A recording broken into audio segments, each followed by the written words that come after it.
The views and comments of the hosts and guests are not necessarily those of the station.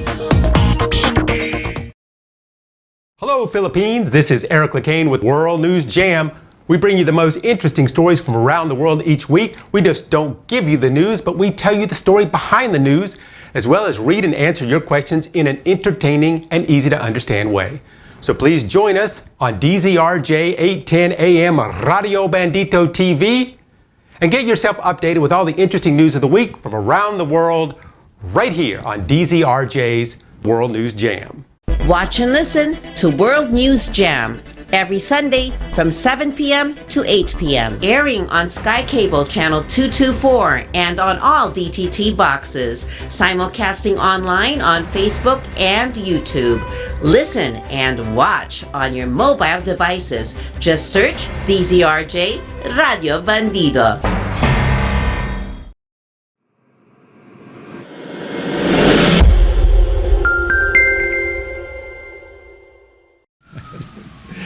Hello, Philippines, and welcome to the World News Jam here on DZRJ and RJ TV. My name is Lecain, and I'm joined, as always, with Miss 𝗪cie Tolentino. Hello, 𝗪cie Tolentino. Hello, Eric. Hello, everyone out there, wherever you're watching or listening to us. Good evening. As we are rolling into 2024, getting down to the second week, working on the second weekend, we are still alive here at the studio here in Makati in the Philippines. You know, 𝗪cie, we have been talking a lot.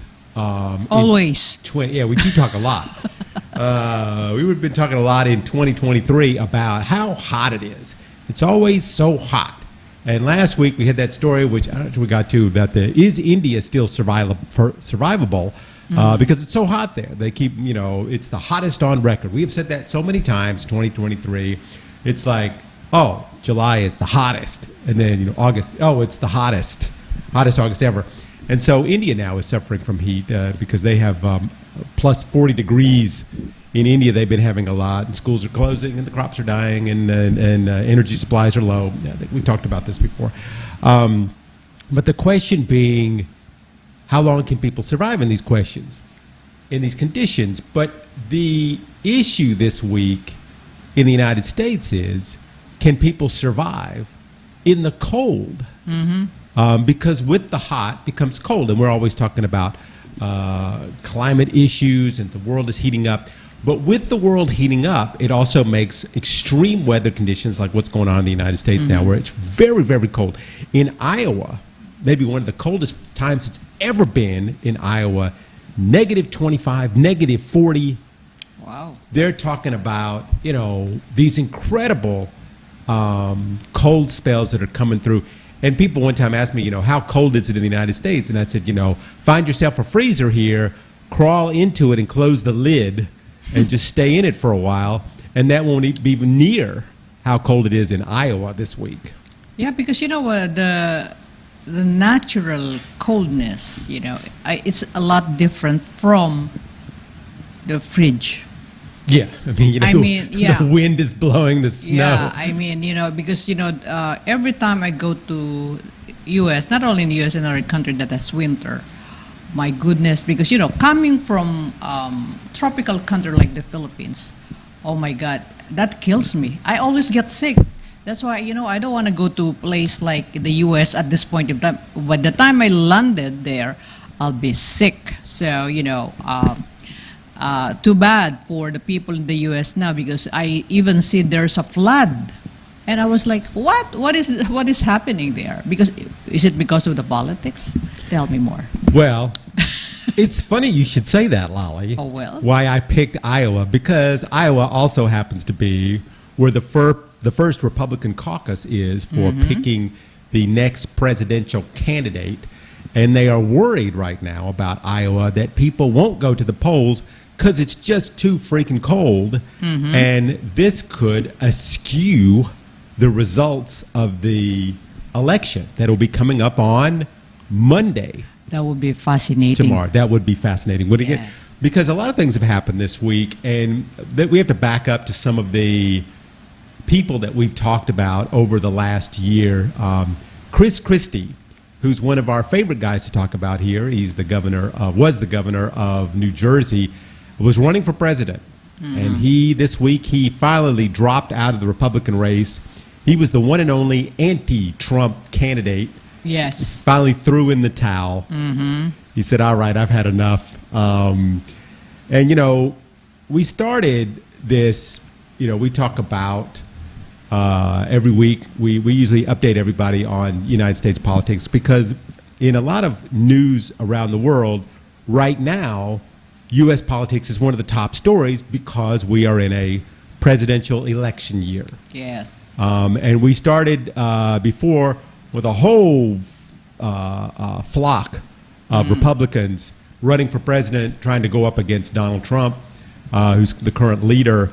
And it finally whittled its way down to 3. And now Chris Christie has dropped out. So now there are only 2 nominees that can't win the nomination.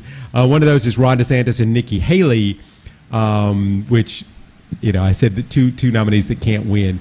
But can they or can't they? It's been interesting about how the twists and turns that this race has had. And now Monday, finally, we are here. The Republican caucus is coming up. The first place to these things mean a lot, the first ones, because the first 2 or 3 are the most important ones because that kind of gives you an idea of who it looks like is going to be the nominee. And so even all the states will have one, but usually, the most important ones are these first ones, the ones we talk about, the Iowa caucus, the New Hampshire caucus, to see who looks like is going to be the front runner. And it's always been Trump. I mean, he's been ahead 55 points against everybody else. But that might not be, I've said before, it's always the race is on who's going to get into second place. But I'm not so sure now because a couple of things. Who would have picked Nikki Haley out of all those Republican candidates to be the one to be the shining star at the end? But she has turned out to be the best chance of being, first of all, the first runner-up. And secondly, it's cold. It's very cold in Iowa. So they may not get so much turnout. Who's going to turn out the best? Is Nikki Haley going to get all her people to come out? Okay, let me ask you this, Eric. Is Iowa, whose territory is this? Is this Nikki Haley territory? Is it Trump? No. Is this DeSantis? People said it was Ron DeSantis. Okay. Ron DeSantis spent a stupid amount of money there. I think $30 million on ads and so on. He put all in on Iowa. Forget about New Hampshire. Forget about the other state. He went all in on the first one. He wanted to be the guy to win the first caucus. Because everybody said at the beginning that Ron DeSantis was the guy for all the Trump-hating Republicans. So if you didn't want to vote for Trump, you were going to vote for Ron DeSantis. He's the guy, the only one that can possibly beat Trump, and that did not happen. He kind of, turns out, he wasn't all that likable. People didn't really like him that much. They didn't know him that much before. He's the governor of Florida. And then, of course, Donald Trump went after him. Gave him a nickname and so forth. And so he sanctimonious Santa, something like that. Anyway, so he has slowly been dropping, and everybody's like, all right, he's not really good. But he decided he was going to put all his money into Iowa. So now, we have to wait and see. And this, I still, if everything was perfect, if reality was what it's supposed to be, Trump would win on a landslide for sure. So, the 2-time impeached, 4 times criminally indicted Donald Trump, he's going to be the nominee, the Republican nominee again. But and they had a debate a couple days ago. Did you know they had a debate a couple days ago? Haley and DeSantis. Yes, I watched the, 5-10 minutes. 5-10 minutes, yeah. Yeah, and then I said, forget it. Forget it. Yeah, because it's meaningless. It's kind of meaningless. All they do is they get together and they fight at each other for what? They're so far behind Trump. And what did Trump do? He had a Fox special event, town hall, at the exact same time as the Republican. And he actually outbeat them in viewerships 2-1. So not really many people watch the Republican debate. But the interesting thing that I find about a lot of this is that, DeSantis he got a lot of endorsements in Iowa, especially from the religious people.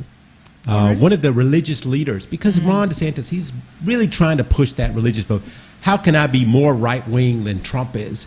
And so a lot of religious leaders, in fact, one of the biggest ones there came out and they endorsed Ron DeSantis. And you know what happened? What? A lot of people from that religious organization, it's a big evangelical, Christian, conservative religious organization, they walked out of the church. Oh, really? They walked out of the church. Said, we're not coming back to this church again. Wow. Sometimes it's sad that church became, I don't really know what the right word to use. Because this started happen when Trump, last election. Because the Christian group are supporting Trump because they think that Trump is a real Christian. Remember? But it's so weird because evangelical Christians have gone all in for Trump, and he doesn't really stand for anything that they believe in. Exactly. So that's the thing. That's my question because, for some people that may not understand me also, because I've been looking at this issue before, and I said, because if you are a real Christian, that the type of Trump, the way he talk, although we know this is politics and everything, but I don't see in him being a true and, being a real Christian. If you know the meaning of Christianity, the guy don't possess that. The guy he doesn't have it. Sorry, but that's how I look at him. Well, I find that a lot of authoritarian leaders, they look at religion or as God or as Jesus Christ as a competitor. Why should you believe in that when you can believe in me? And if you look at, for instance, North Korea or China, they really downplay religion because your religion should be me, your leader. And I think that the evangelicals have embraced Trump, surprisingly, based on that.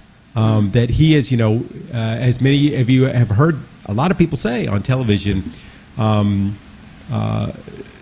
Trump is God's choice, which I find interesting to hear, seeing as some of the things that Trump says. Yeah, because of the things that I'm hearing, sometimes your actions speak louder than words, and that's, But you never, the United States prides itself on separating church and state, and I know here in the Philippines that the church and the government are very intertwined, and in the United States they try and take pride on the fact that, well, we separate because our Constitution separates religion from government, and now it's kind of all gotten intertwined again. Yes. Especially in the last, since the Trump era started, where the evangelicals, even though it's still a little bit confusing to me as to why they have gone overboard for Trump. So I think Ron DeSantis there in Iowa, one of the things he wanted to try and do is he wanted to try and get those evangelicals to come over to his side. And he got that really high, like one of the top leaders in the church there to endorse him. And it kind of went the other way, as a lot of the people said, well, we're quitting the church then. Wow. Oh, well, it's a different, like in my church here, Christian church. We avoid, or the pastor even avoid, talk about politics. Because, politics separate, the, the belief of the people. And then, we should really separate the issue of the state and religion. But that's why, there's one thing I really, really admire early of last year when our church started, having face-to-face service And I even, went to the pastor after the service because I like the way he preached. No political, we just talk about God. And this is the thing I think we should do, the church should do.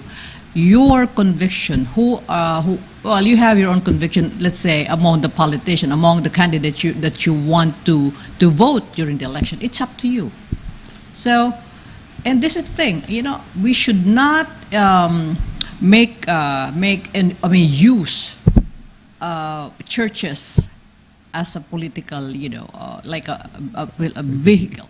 We've been using churches as a political platform for the last 3,000 I know, years. but it should not be. And I don't know. It's what I find interesting over the last couple of months is the fact of how the Republicans are trying to go overboard to court that vote. I mean, Trump, just in his Fox special that he had. I am the one that brought you, I got rid of abortion, single-handedly, which, of course, the evangelicals, they love that. I'm the one that overturned Roe versus Wade. If it wasn't for me, you would have never got that. You can thank me for doing that because that's what I've done. Even though it was a couple of weeks ago on the show, we were talking about how Trump was kind of going for a moderate stand on it, but it depends on who the crowd is. Yeah, exactly. So that crowd was evangelical Christian types. So he went all in on saying how he was the one that did that, even though that actually may end up being a problem for him because the general consensus in the United States that people actually wanted a federal law giving people the right to abortion. But that's a United States issue. And what will be one of the biggest issues, I think, going into this campaign, which it shouldn't be. We got so many other issues to deal with the climate change and the economy and guns and all these other things, wars going on. Anyway, so that's the United States. A lot of it is based on what people think is based on religion. That's why Ron DeSantis is kind of constantly touting the books that he had banned, which I think is in some ways hysterical, which happened this week, because Ron DeSantis, who is the governor of Florida, running for president, trying to out extreme Trump, has gotten a law passed in Florida to ban books from schools and public libraries. Certain books that are deemed, against our religious beliefs of what it should be. And so, so many books have been removed from school shelves in the name of the Lord. So much that another book has been removed from classrooms and public libraries just this week. And that book is the dictionary. Because the dictionary talks about different subjects relating to sex. As you know, that's not what I understand about dictionary. Maybe they have a different dictionary in the U.S. or maybe in Florida. So you can go to the dictionary and you can look up homosexuality. We're not going to have that in Florida. We're not going to put our students in front of a book that explains homosexuality or sex. Yeah. Okay. Let's put it this way. Most politicians, if they're running for a position, they will promise heaven and earth. They will promise that they will not put this, you will not do this and that. But the moment that they're already in power, things change. So do not be deceived with what they promise you. I was just really surprised. In Escambia County in Florida, they have already taken the dictionary out of the school, along with the Guinness Book of World Records and Ripley's Believe It or Not. Two of my favorite books, The Diary of Anne Frank. There's a little bit of sex in there. So, of course, this leads to a question that a lot of people who have been trying to say, this is ridiculous, because if you're going to remove books that talk about sex, then when are you going to remove the Bible? And then they're like, you can't say that. Yeah. Because they sex all through that book. Yeah.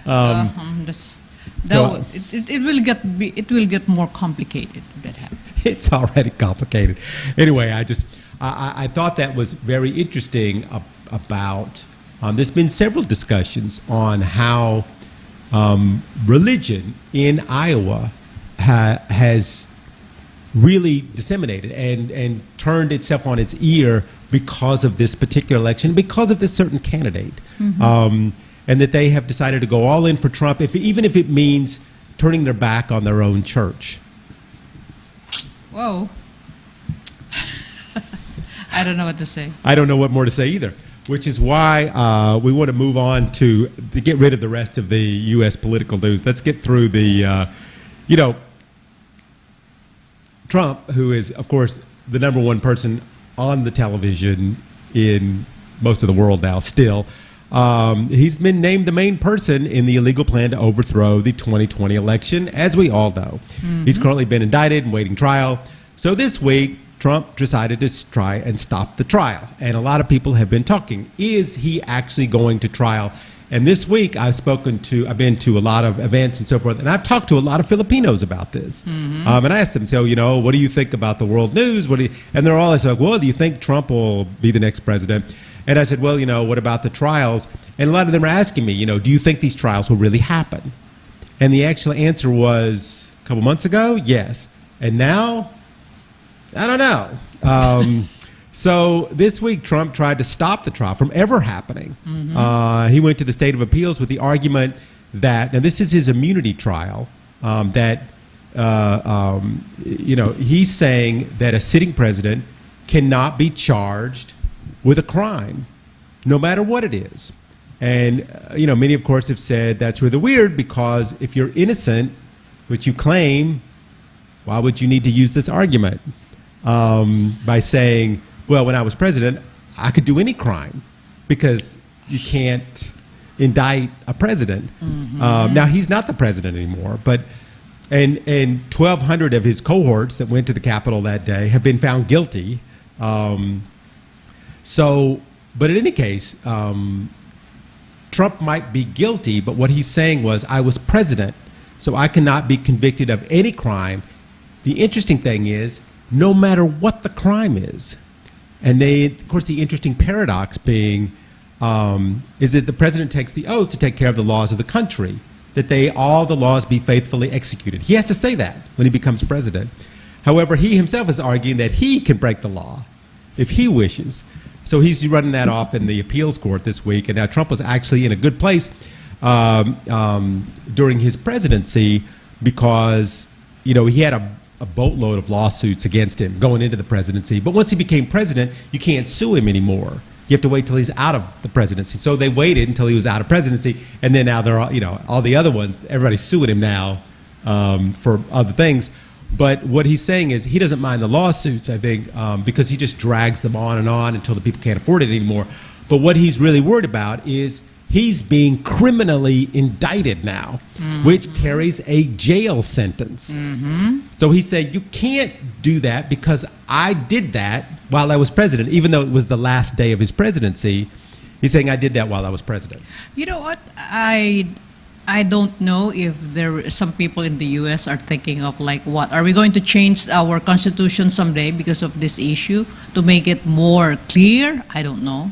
But in my opinion, is that because, he's saying that because he was president, he was the president during that time when he did it, so he should be immune to all criminal liability, blah, blah, blah.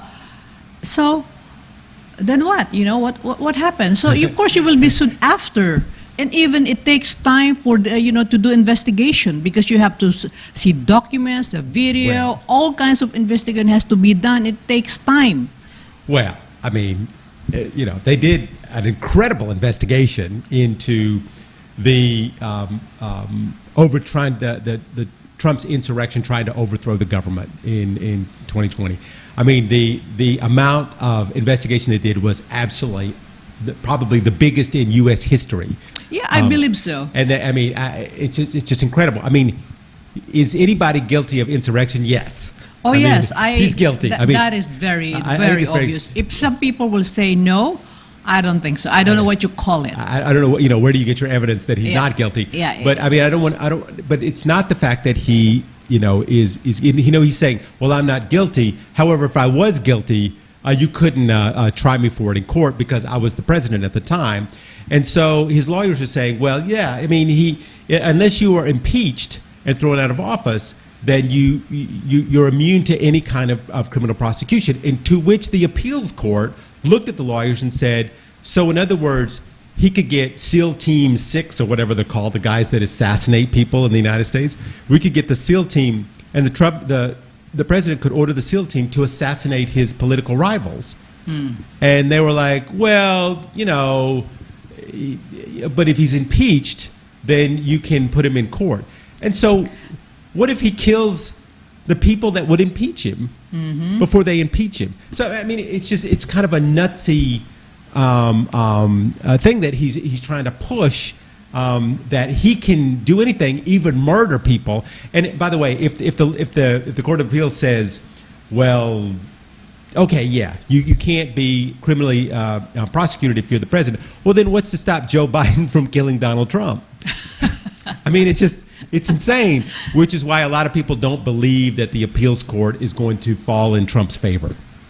Well, let's wait and see. So we are not in the position to convict him or, you know, make the final judgment here. We are just talking about it. Yeah, because if they were, I mean, let's just, for a moment, let's just take a look at this. If the president has complete immunity, he can, and Trump says, you know, you can't be a president unless you have immunity, because then you got to constantly be looking over your shoulder that if you make a tough decision while you're president, then after the presidency, then you will be tried and convicted of a crime or whatever.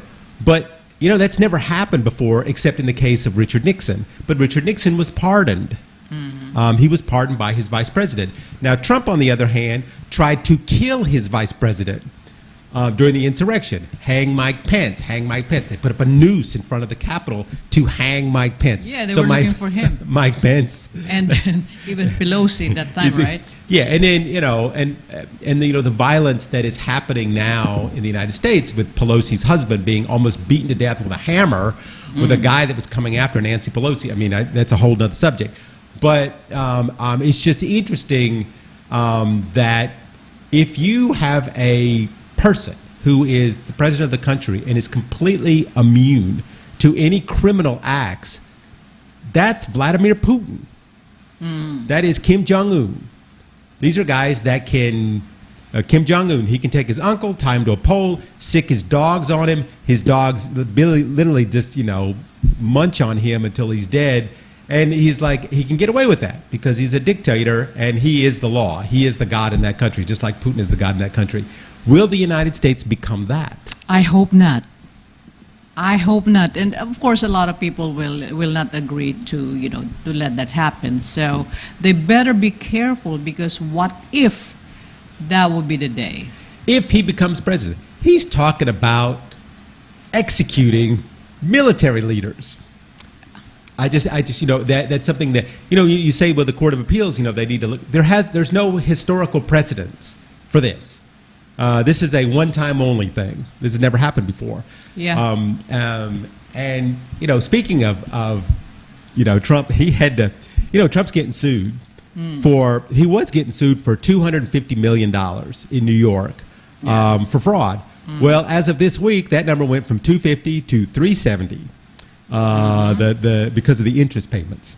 Oh, there's some interest there. Some interest. Wow. Anyway, that trial wrapped up this week, and my goodness, you know, hold on a second.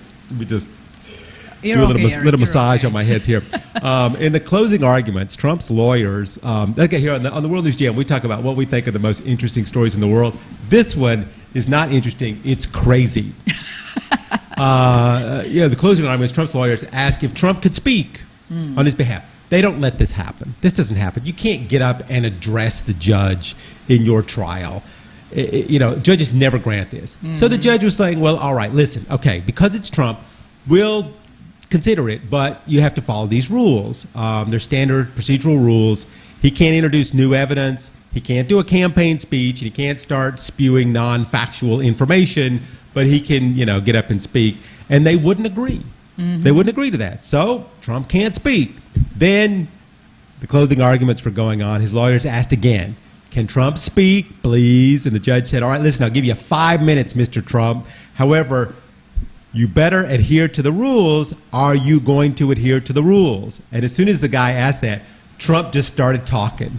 He didn't say yes or no. He just started talking. And you know what he said? Well, first of all, he introduced new evidence. Started talking about some European insurance lawyer. Started saying that he was the one being defrauded and that he should be the one suing them for damages. And then saying somehow Joe Biden was behind the whole thing. This has nothing to do with, has to do with his company beforehand, for what he's been doing for decades, until the judge says, all right, listen, you got to shut up.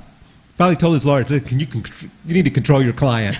Because, oh my goodness. I mean, this is not a jury trial.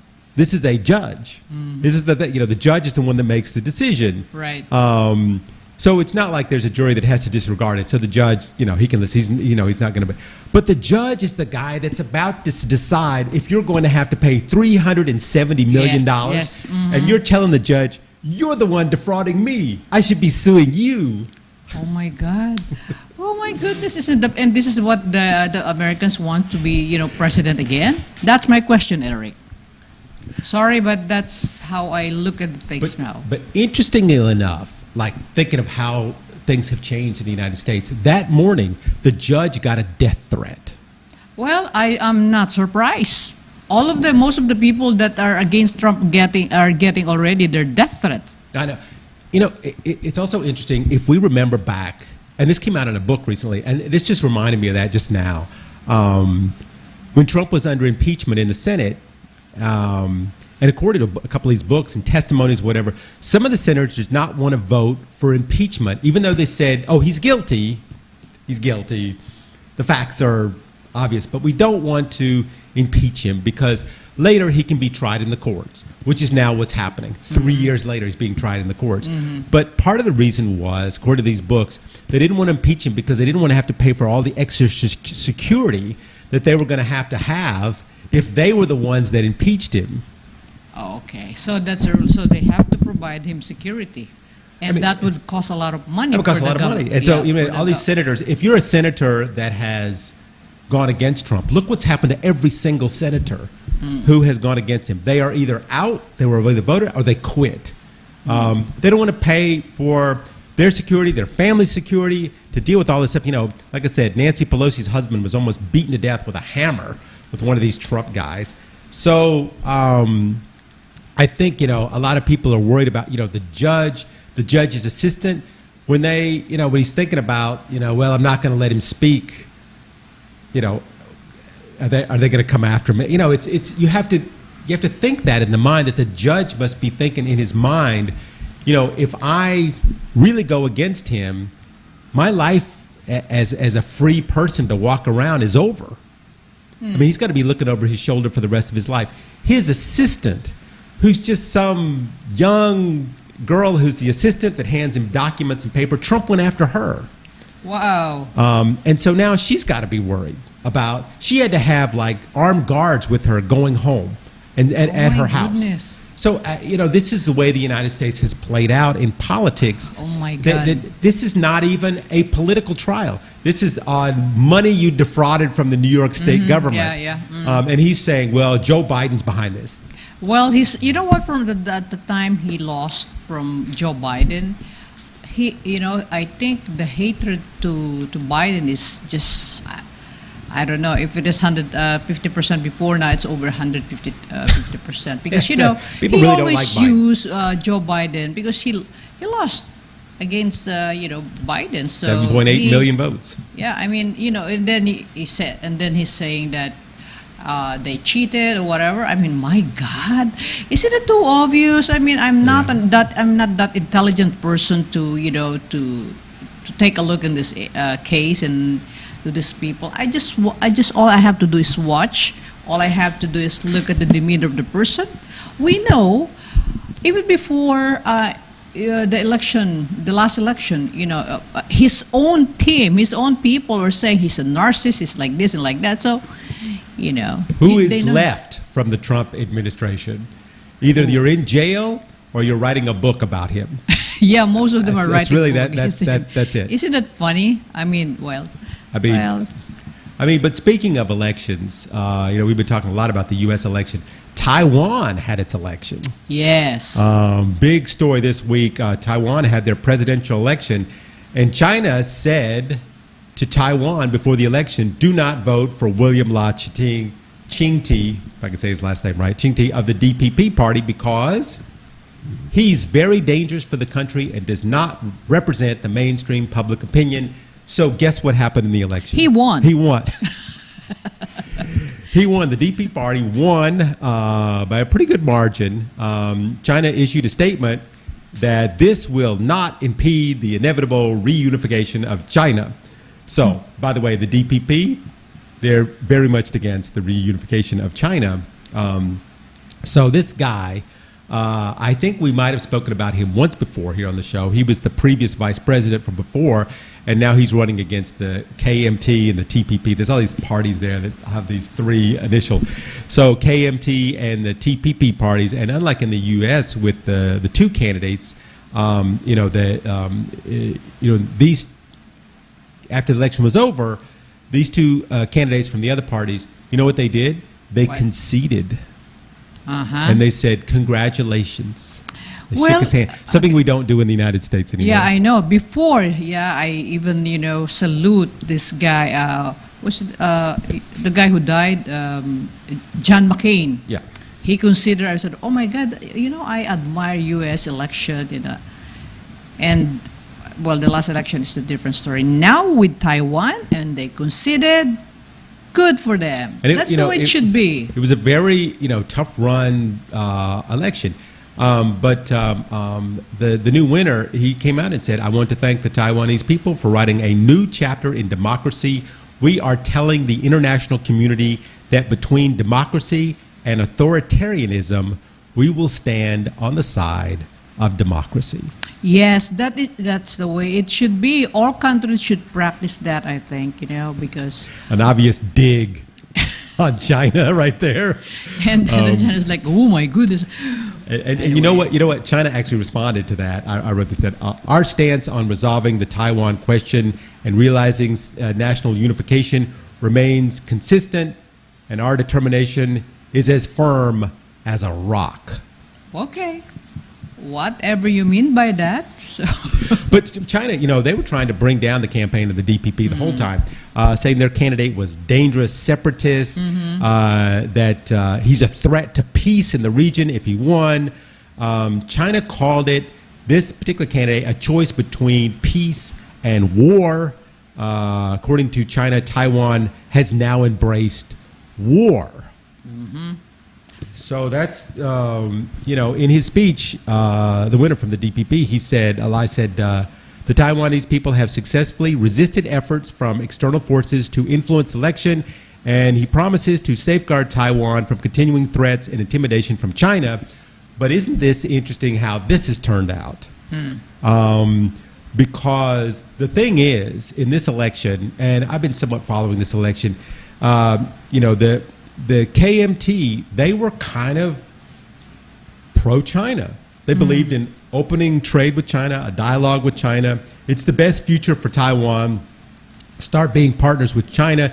The TPP was thinking that Taiwan would be the bridge between China and the U.S., that they would be the middle between the two, big factions. But the DPP kept saying, hey, listen, do you guys not see what happened in Hong Kong? That could happen to us. Yes. And that was their big, play. The KMT party, they believe that Taiwan should trust China, and that in itself will keep the peace. The KMT and the TPP parties actually were even thinking of teaming up together to go to see if they could take down the DPP. And many people said that would be their only pathway to win, but they could not come to an agreement. And in the end, they could not beat the very popular Lau, who's been labeled now a terrorist by China. Oh, my goodness. Well, you know what? I think all these leaders should really come together and talk about the world peace. let's not have war anymore. So it should start from the leader, like reaching out to them, hey, come on, guys, let's talk, and, let's make our country great by, having a good cooperation. Do not instigate any war or whatever, because, we will be what they're trying to do. Okay, well, I've been looking back for the last, in the history, about 5,000, 10,000 years, and that has never happened, and I don't think that is ever going to happen, because we are just what we are. And no matter, we never thought that there would be any more wars. Oh, okay, now we're at the end. Now there's no more wars. And then Ukraine happened. Okay, that's the last one. Mm-hmm. That's the last one. Then Israel happened. Yeah. So, and it's interesting. The DPP, they actually won. They got 40% of the vote. The KMT got 26.5. I know actually the KMT got 33.5, and the TPP got 26.5. So actually, if you had combined those two together, they might have beaten the TPP, and then we would have a real problem. I mean, in regards to, from the point of view of countries like the United States or even the Philippines. But as the way it stands now, the United States took a big sigh of relief. But, we have the question now, what is that going to mean for the future, especially here in Southeast Asia? Well, and especially, after this, we will know it also. I hope, there will be a good election in the United States in November, and we don't know what's going to happen there. And I am a little bit, nervous about that. So, so am I, because if Trump wins, then he's the next president, and if he loses, he will say he won. Yes. So that's the only two outcomes. Yeah. So it's going to be a tough road. Yeah, and then my of course worry there is that if Trump wins, and then how is he going to handle the situation now? I mean, with Ukraine and Israel, Iran, all of this thing, because you have to think, you have to have a. I don't know what to say about this guy. Everybody's worried. I mean, Ukraine is more worried than anybody, because if Trump comes in, of course, he's going to cut all funding to Ukraine. Yeah, and then he is a best friend of Putin. So, and he is extremely close with Netanyahu. So there's going to be all kinds of, the world's going to a little bit turn on its ear. But that brings us over to Bangladesh. Which one did, because there is a election coming, Bangladesh, lots of protests happening there, lots of protesters, mass arrests, things that, this past week, new heights because of the presidential election coming up, the current incumbent prime minister looking for a 5th term in power. But the issue is, who is she running against? Yeah, I know. And the question has been, who's she running against? And of course, nobody. Okay. You just want to go through the process of, They want to go through the process, the democratic process. And the election, a lot of people are saying, it was already decided well in advance before it even happened. So the opposition party has completely boycotted the election. Oh. People are just not going to not going to run. The current leader has called all of them a terrorist organization and ordered for all of their arrests. Oh my God. Widespread vote fixing is one of the big issues that they keep talking about in the country. People are being threatened that if they don't show up and vote, and they don't vote for the prime minister, that the government's going to confiscate their benefits cards. Oh my God. So they can't get any food. Oh. Because in Bangladesh, they have, for the poor people, they have these cards that you get, and it's the only way that millions get food. And they're saying to them, if you don't vote and you don't vote for the prime minister, then we're going to take your card back. Oh my God, that is.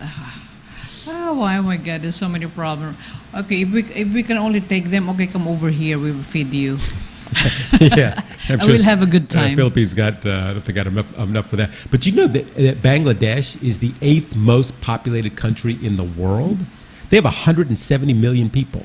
It's not like some tiny little country. Oh, they're even more than the Philippines. Yes. Wow. So fascinating. The woman who leads the country, she is actually the daughter of the guy who founded the country, and the 2-time premier who's the wife of the former military leader, who's now in exile in London, is the only person that's the part of the people that stand against them, but they can't come back into the country. Because, first thing, they don't want to come back because the prime minister is known for rigging all the elections to make sure she wins. This is, this sounds like a small story, but, Bangladesh is one of the biggest exporters to the United States market. And so the United States has been very critical of what's going on there. Because of all the extrajudicial killings and the disappearances of people and officials that are happening there. So a lot of civil unrest. The garment markets there are some of the biggest in the world. And in fact, very close to one of the biggest in the world. And so, they had all these problems before. We talked about here on the show, I think it was like 4 or 5 weeks ago, about the protests, about how much they're getting paid. And then they said, okay, listen, we'll give you a raise. We'll give you this much. And they were like, we're not, that's not enough.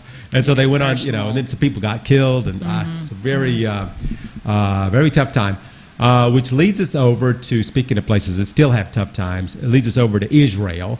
Now, we're going to do an update on Israel, but mostly about the story that's come out this week. Lali, when the war started in Israel, what was it, 200 people were kidnapped? More than 200 people were kidnapped. And, that was part of the plan. We discussed this here on the show. Part of the plan of Hamas. Because if they killed everyone that were in those places that they infiltrated and they went into, then the Israeli army would just come and blow them all up. But if they have hostages, then the Israel has to think about it. They have to, okay, we want to blow them up, but the hostages are there too. So we're gonna have that blood on our hands too. So they after about 50 days after the war started, they released a bunch of them, like 100. But since then, nothing. Yeah. No hostages have been released since that time that they released the hostages. And it's now, as of yesterday, it's been 100 days. Oh wow! That relatives, friends, children, husbands, in the hands of Hamas. And most of the people have no idea if their relatives are dead or alive. And many of the families are very mad. They're very frustrated with the Israeli government because they're saying they're more concerned about how many people they kill than how many people they can save. And so this week, the families all gathered together in protest of Israel for not doing anything except confirming dead people. Well. They're asking the Israeli government that this needs to be the priority, not how many Hamas people you kill, that you go over there and there's, you killed 100 Palestinians and one of them is Hamas. They want you to get those hostages back first and then worry about who you're going to kill. Okay. Let them do what they need to do. Is that... I don't know what to say anymore about this war. It's one of those things. It's like, okay, I'm with you. I agree with you, but I mean, it's a tough call. It is. It is. Actually, I'm just saying I'm just speechless sometimes when we talk about this war because it's like a never-ending war. There's war there, here, there, and everywhere, and I think the leader should really do something about it. I don't know if they're getting the right advice from different people. And, Israel has the backup of U.S. I mean, U.S. has been helping them. But I don't know what, maybe Netanyahu is not doing his job also. I don't know. Well, Netanyahu's in a bad place right now because now before, his country didn't like him. Yeah. And they threw him out and he got back in. And now his country really doesn't like him. I mean, it's part of the country there in Israel is extreme right-wing conservatives, and they think he's great, but there's not enough of them. It's like kind of in the United States. I mean, there's a lot of right-wing, very conservative, very religious, and they love, the stuff that Trump does. There's just not enough of them, and that's why he lost the election. Same with Netanyahu. He just doesn't have the support. He has more people in Israel thinking, all right, you know what, we need to work out some kind of deal instead of just killing all these people, because if you go and you kill all these people, what's going to happen? Then Egypt and you know, Jordan, all these other people are going to start standing not behind or standing in the middle, or start going to standing behind the Palestinians. And now that the United States is like, hey, you know what, you guys have to stop this. And Israel is saying, okay, yeah, we'll stop it. And then they don't. They just keep going. They just keep doing it. And I don't want to criticize Israel, because I understand the plight of the Israelis. But it's what they have done is, you know, cut off these people in Gaza. You know, yes, I think the hostages should be the priority. Actually, should be the #1 priority. Because, yeah, I mean, you guys have been fighting for, you know, 1,000 years. You could fight another 1,000 years, but get the hostages out. Figure out a way to get the hostages out. Yeah. I think that should be you know. Yeah, I mean, those people are innocent. They just, you know, the Hamas took them, and, you know, standing at the wrong place at the wrong time. Yeah, my goodness. And you know, that's one of the issues being, and then the other issue too is, right now, they're not getting the Hamas people. They're just killing a lot of children, and it looks bad. It looks really bad now. And, you know, in my opinion here also is that I think it's hard to pinpoint which one is Hamas, because they're all they're wearing the clothes. Yeah, they're not wearing, you know, military uniforms. Yeah, exactly. So how can you? So probably what they're doing is, okay, shoot them, all of them. So let's just bomb everything. And you know, Israel has supposedly, you know, one of the best you know, intelligence operations in the world. And I've sort of started to agree with some of the people that wish that Israel would stop these massive bombings and the cutting off of supplies to Gaza, because they cut off the supplies to Gaza. Who are they going to hurt? I mean, the children are going to die of starvation, or they're going to, you know, die of disease or whatever. Hamas is not going to die from starvation, or they have their stuff. They have plenty of money. They have lots of money. So they're not going to die. They're very comfortable. They're probably not even in Gaza anymore. So the people that they're hurting are mostly just as innocent as the people that were hostages. And so I think that a lot of people's opinion that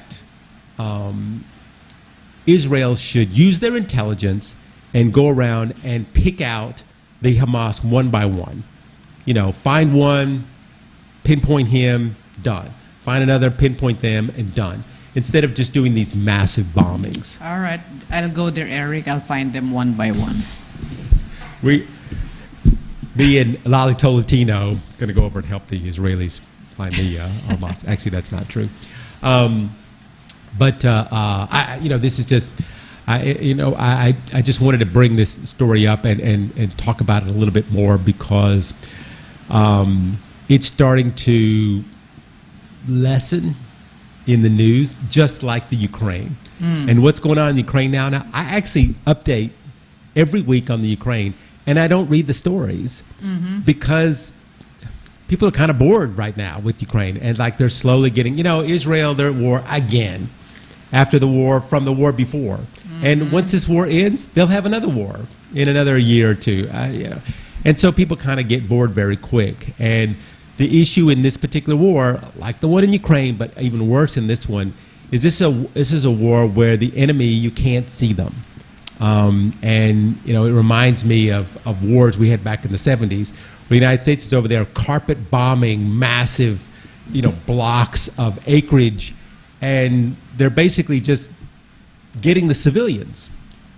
They're not getting the actual Viet Cong. They're actually bombing Cambodia. They're just, okay, let's just see. We'll just carpet bomb, you know, this many hectares and hope we get somebody. And then you end up getting farmers and their kids. And this is kind of what I sort of see going on right now in Israel. Let's just bomb the entire area and be done with it. These days and age, we have cameras and we have Facebook. You can't do that like we could back before then. Before, when they can secretly go into Vietnam and just, you know, just carpet bomb like acres and acres and acres, and take out innocent people, and then nobody knows about it because, you know, they only report what they want you to hear. But that's not the way it is anymore. Okay. Anyway, Something else that I know that you need to know about, 𝗪cie𝗶𝗋, and as many people out there want to know about, it's been on their mind, is Bitcoin. Oh my goodness. So- How is Bitcoin doing these days? So anyway, getting over to the financial news, and we try to do a little financial news every week. I'm not sure, if we were going to talk about this particular subject because it gets a little bit complicated. But I'm going to try because this week was such a big week. First of all, what is an ETF? To tell you the truth, honestly, I knew what an ETF was, but I couldn't remember what it stood for. It's Exchange Traded Fund. And I'm going to try and explain this because I think this is such an interesting story that an ETF fund is a basket of security trades on the stock exchange, just like a stock. And you probably, as I first said when I thought an ETF was a mutual fund, it's not a mutual fund. Mutual funds are traded after the market closes. Anyway, ETF are traded all day just like a stock. And this has been, this issue is kind of related to that because what if crypto became an ETF? Now, 𝗪cie𝗶𝗋, are you following me so far? Because you know what? In all honesty, I am not interested with this Bitcoin cryptocurrency. But you thing. may be after this story. Well, let Which me hear you and see if I will understand. Because before on the show, I've always said, because people always ask me, what should I invest in? Should I invest in this Bitcoin? And I've always said, listen, only invest in it if you can afford to lose all your money. Because Bitcoin flies all over the place. And it has. It's flown all over the place. So, crypto in the mainstream of trading has always been known as like a shady way of trading.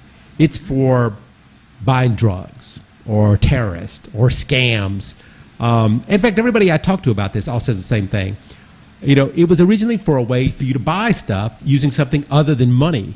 And then the hype for Bitcoin got out of control and people started buying more and more Bitcoin. And then it became something that you can no longer buy something with because, it was $1. I remember it was $1. It was a coin. And then it was $5. And then it was $40,000 for one Bitcoin. And it actually went up to $60,000. So it went from $1 to $60,000. So how did it do that? It doesn't represent anything. Hype. People saying, you know what, I'm going to buy Bitcoin. Oh, I'll buy some too. Anyway, so there's not many things that you can buy on the web for $40,000. I don't know, you can't, you're not going to buy like a shirt. So anyway,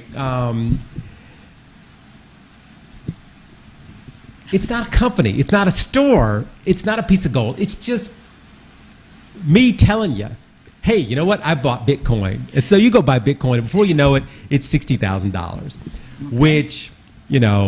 then, as you know, 𝗪cie𝗶𝗋, because we've discussed here on the show, Bitcoin was way up there, and then it went way down.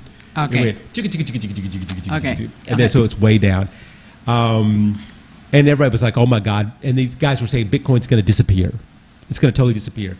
And then, now it's back to 2.3 million pesos. That's what it is today. And now it has become an ETF. And what that means is an ETF is now it can be traded as a group of stocks on the actual stock market. Before it couldn't be. And then as of yesterday, day before yesterday, it now can be. And so people are saying, well, what's going to happen now? And there are people who are coming out and saying it may go to $1 million a coin. So, okay, stop there, Eric. Because this thing, how are they going to guard it? Like the let's say the currency, the actual currency, the peso, the dollar, because I'm into this financial, department also. Insurance. Insurance, where we sell, blue chips.